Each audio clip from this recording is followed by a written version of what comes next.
Selamat siang pemirsa, bersama saya Fadila Tunisa di Liputan Siang Radar TV News. Akan setia menemani Anda selama 15 menit ke depan menyampaikan berita-berita terkini. Kasus dugaan pemalsuan legalisir ijazah Ketua BPK Kampung Manunggal Jaya Kecamatan Biatan Kabupaten Berau, Kaltim, berinisial RH dan anggotanya WI sudah sebagai status terlapor. Menurut informasi yang didapatkan dari penyidik anggota Reskrim Polres Berau, atas nama Angga kasus ini sudah dilakukan proses gelar perkara.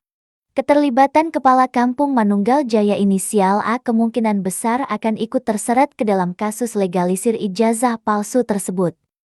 Berikut berita selengkapnya di Liputan Radar TV News.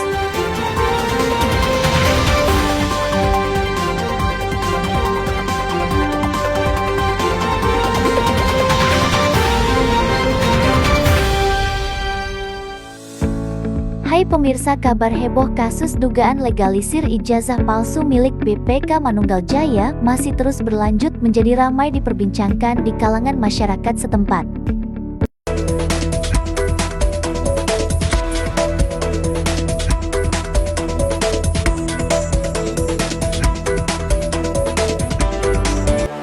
Pelaku pengguna legalisir ijazah palsu Ketua BPK dan anggotanya di Kampung Manunggal Jaya Kecamatan Biatan Kabupaten Berau, Kaltim, yang berinisial RH dan anggotanya WI sudah status terlapor, tapi anehnya masih saja memegang jabatan sebagai BPK Manunggal Jaya.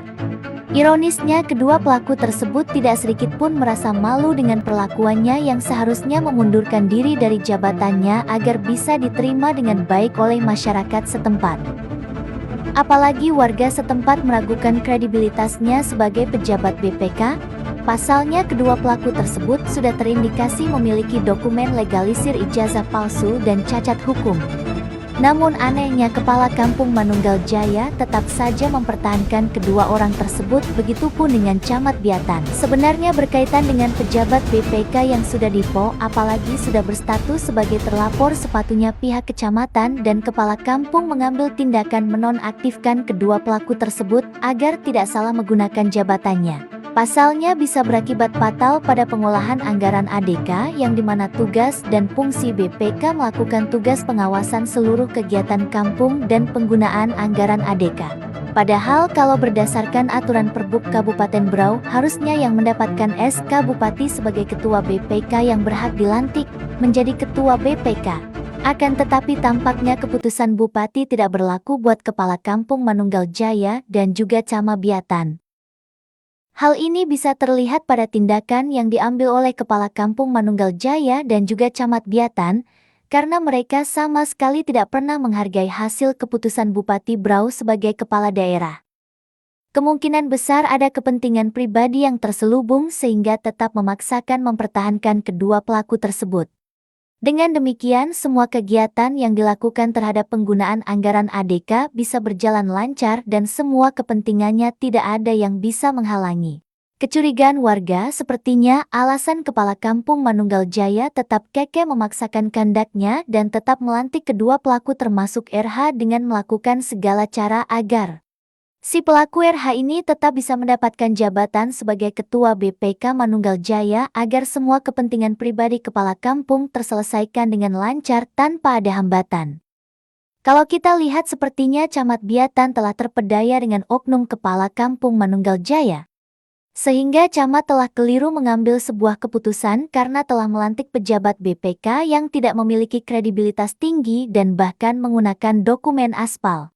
Menurut keterangan saksi pada pelaporan kasus tersebut, kedua pelaku ini sampai sekarang masih saja aktif dan tidak dinonaktifkan oleh pemerintah. Buktinya sekarang banyak anggaran ADK tidak jelas larinya kemana dan pemanfaatannya juga kurang tepat pada sasaran, kemudian banyak anggaran di markup sudah tidak sesuai dengan nilai hasil pekerjaan dan itu sudah ada juga yang melaporkan ke bagian Tipikor Polres Berau, ucap pelapor. Pelapor juga menjelaskan bahwa kedua pelaku yang memakai legalisir ijazah palsu tersebut dengan tanda tangan yang dipalsukan dan juga stempelnya, hal ini sudah dikonfirmasi di Dinas Pendidikan Kabupaten Berau. Surat tersebut sudah saya berikan kepada penyidik sebagai salah satu bukti surat dari Dinas Pendidikan yang sudah dikeluarkan. Tertulis pada isi surat tersebut penyampaian hasil verifikasi ijazah nomor 421,10/87.8 Disdik atau Kapdikmas atau IX 2024. Bahwa isi surat itu juga menyatakan kalau tidak pernah ada mengeluarkan surat legalisir ijazah milik pelaku pada tanggal 12 April tahun 2023 lalu. Sepertinya memang benar surat legalisir ijazah milik pelaku ini memang palsu karena Dinas Pendidikan pun tidak pernah ada membuatnya dan tidak pernah mengeluarkan surat legalisir semacam itu. Pasalnya itu bukan kewenangan Ditnas Kabupaten akan tetapi itu adalah wewenang Ditnas Provinsi. Bukti surat penyampaian tersebut telah dikeluarkan dan ditanda tangani langsung oleh pejabat Dinas Pendidikan Dr. Andes Haji Suwardi selaku pejabat pembina IPA Dinas Pendidikan pada tanggal 24 bulan 9 tahun 2024. Angga sebagai penyidik menyampaikan penyidik masih memeriksa saksi-saksi termasuk DPMK untuk dimintai keterangan dan arsip kelengkapan berkas anggota BPK Manunggal Jaya. Penyidikan agak sedikit lambat pasalnya tidak mudah menangani kasus seperti ini karena kasus ini dibutuhkan saksi ahli dari Jakarta dan menunggu hasil dari forensik, ucapnya Angga.